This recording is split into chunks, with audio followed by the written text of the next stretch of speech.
Assalomu alaykum do'stlar, sizlar bilan Universal YouTube kanali va bugun biz yangi videorolik.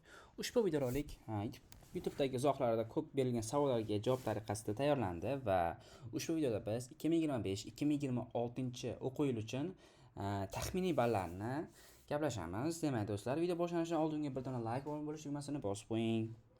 Demak do'stlar, kutilmasdan davom etamiz. Video qisqa bo'ladi. Demak, keling endi tibbiyot sohasi bo'yicha boshlaymiz. Biz dastavval shu paytgacha bo'lgan kirish ballariga nazar tashlaymiz. Demak, 2022-yilda bu ball, bu yerda kirish ballari 165 ballni tashkil etgan va 2024-yilga kelib bu grantga kirish ballari 170 ballga oshgan. Va endi ushbu ikkita yilni prognoz qilgan holda shuni aytishimiz mumkinki, 2025-yilda taxminan 172.5 ballni tashkil etadi va kontrakt miqdori esa, kontraktga kirish ballari esa 147 ballni tashkil qilishi mumkin. Demak, keyingi soha huquqshunoslik sohasidagi ballar. 2022-yilda bu ball 150 ballni tashkil qilgan.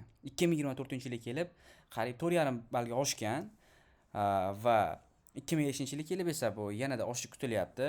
157 ballni tashkil qilib va kontraktga kirish esa 137.5 ballni tashkil qilishi kutilyapti. Demak, iqtisodiyot va moliya sohasidagi prognoz. Bu yerda ko'p universitetlarni o'rganib chiqdim va ballar har xil ekan, shuning uchun hammasini o'rtacha qilib oldim. Bu yerdagi taxminiy ballar 2025-yil uchun 152.5 ballni tashkil qilishi va kontrakt uchun esa 128 ballni yoki 130 ballni tashkil qilishi mumkin. Keyingi esa axborot texnologiyalari sohasi. Demak, bu yil 2025-yil uchun grant 147.5 ball, kontrakt esa 127.5 ballni tashkil qilishi mumkin. Demak, pedagogika sohasi. Bu yilgi taxminiy ballar 132.5 ball grant uchun, kontrakt uchun esa 112 ballni tashkil etadi. Lekin shuni ham hisobga oling. Bu yil raqobat o'tgan yilga qaraganda juda ham kuchli va ballar bundan ham yuqori chiqishi mumkin. Keyingi soha esa juda ham mashhur sohalardan biri psixologiya sohasi. Ballari grant taxminiy 142.5 yoki 142 ballni o'zini tashkil etishi mumkin. Kontrakt esa 122.5 yoki 123 ballni tashkil etishi mumkin. Psixologiya sohasida ham raqobat o'sishi ko'zda tutilmoqda. Chunki o'tgan yili ham bu soha bo'yicha ancha-muncha raqobat kuzatilgan.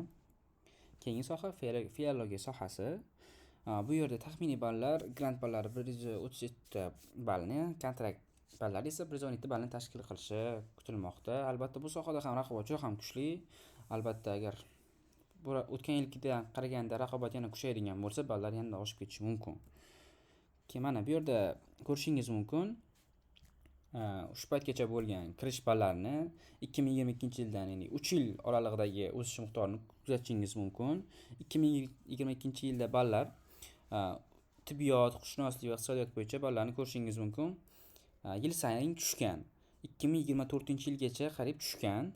Chunki bilasiz, o'tgan yilga qariyb 50% abituriyentlar kirish ballini ham to'play olishmagan, shuni hisobiga ham ballar pasaytirilgan edi yoki o'zgarishsiz qolgan edi. Va 2025-yilga kelib esa bu ballar oshishi kutilyapti, sohalar bo'yicha oshishi kutilyapti. Albatta juda ham ko'p o'smasa kerak. Demak, xulosa qilib aytganda, o'rtacha ballar 2,5-3 ballga oshishi mumkin. Aytaylik, maksimal 5 ballga ham oshishi mumkin. Albatta bu raqobatga bog'liq bo'ladi va albatta yakuniy test natijalariga bog'liq bo'ladi. Demak do'stlar, bu videoni yakunlaymiz. Bu hammasi shundan iborat edi. Albatta savollaringizni izohlarda yozib qoldirishingiz mumkin, lekin bundan avval esa videoga like bosib, kanalga obuna bo'lishingiz shart.